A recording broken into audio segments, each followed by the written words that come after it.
Hi, everyone.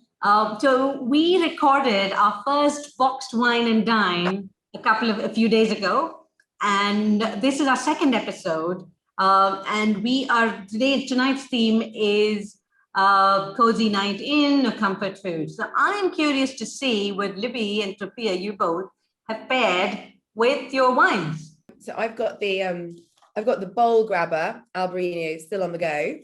And I'll be honest, if it's just me at home having a cozy night in, then I'm going to be lazy. And I will probably be ordering sushi. Because, sushi is gorgeous. Again, an Albarino, it's a beautifully saline. It goes so well with seafood. It's got that freshness. It does have that sort of like acidity level to it.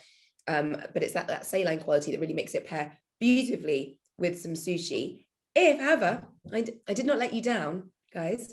I went for two options because if I was feeling a bit fancy, like if it was like a snuggle and Netflix and chill kind of cozy night in, then I would do something a bit more impressive.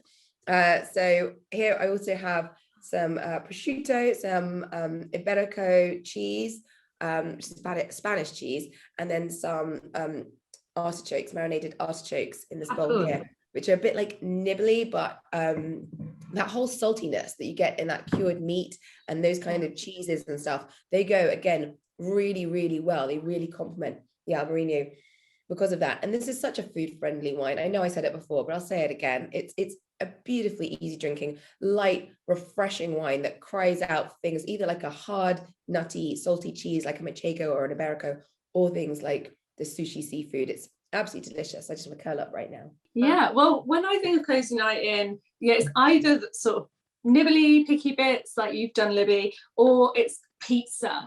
But I thought instead of ordering something in today, I would make something. So I've made a galette, which it has got on top butternut squash, roasted carrots, and some like orange and maple syrup thing over the top. So I will show it to you. Ooh, that looks gorgeous. Oh my goodness.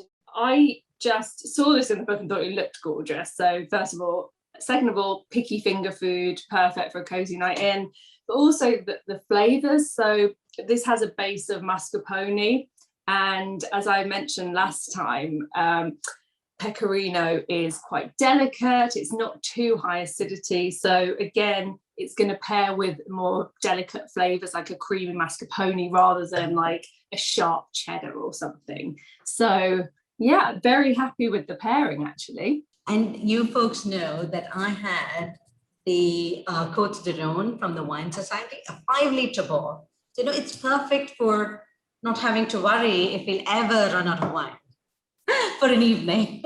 And you can have the same wine for weeks. Time.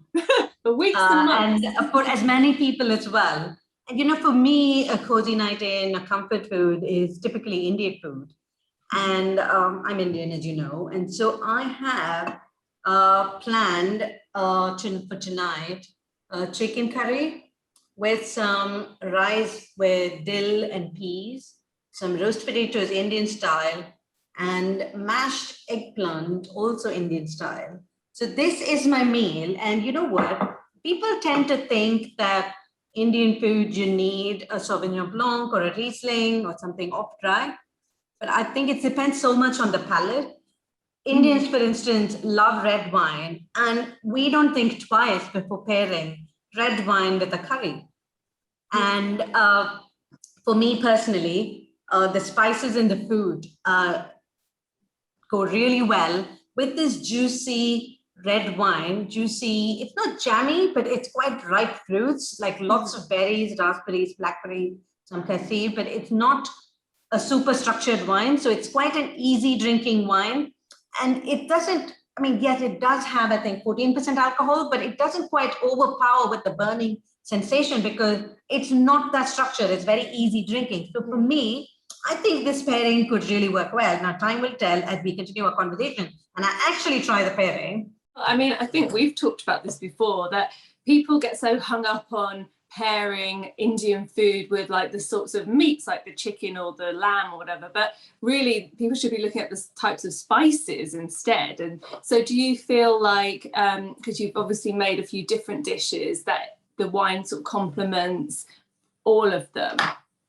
Yeah, you're right. It's part of it is the meat, but it's really the sauce as well. And these are tomato-based sauces with some spices. Now, the spices can be enhanced with the oak and the smokiness and so on, but this is not an oaked wine. So the spices are there, but it's quite mellowed by the fruitiness of this wine. And there's very fresh and easy drinking wine.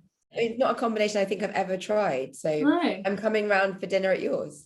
Definitely. I think now there's no over. restriction.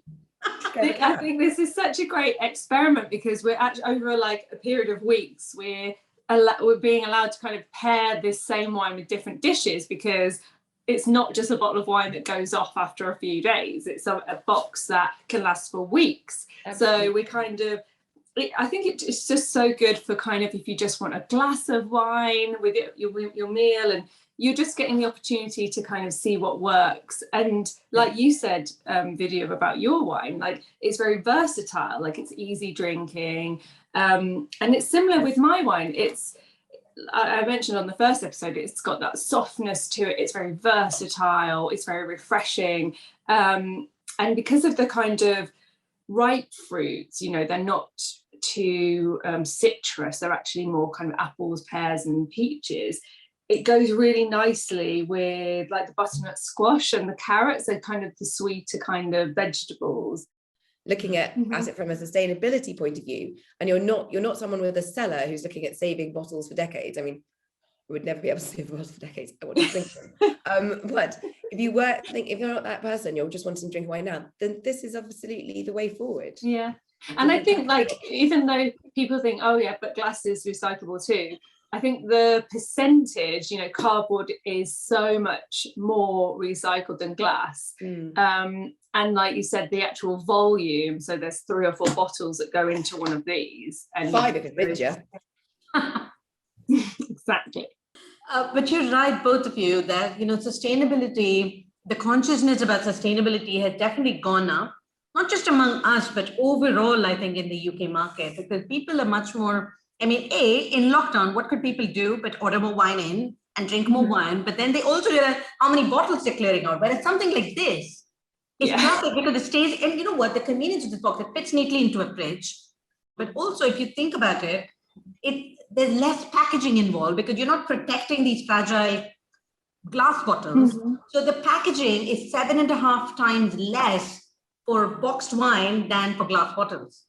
That's a huge saving, right? And as Libby mentioned, we spoke about this, like 80% less water is consumed for production of bag-in-the-box wine. And imagine all the lower carbon, overall the lower carbon footprint in not transporting heavy bottles. When we were in the depths of lockdown and we're all getting through our bottles and putting them out for the recycling, how much more discreet is this if you've got nosy neighbours looking at how many bottles?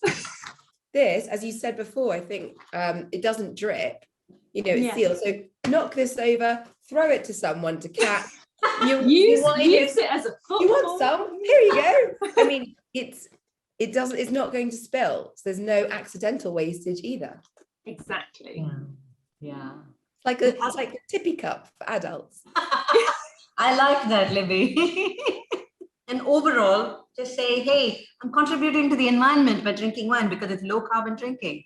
Yeah. Cheers to that. Cheers to that. Thank you, ladies. Thank you so much. Have a good evening. Enjoy your dinner. Oh, I'm so jealous of all the food you have.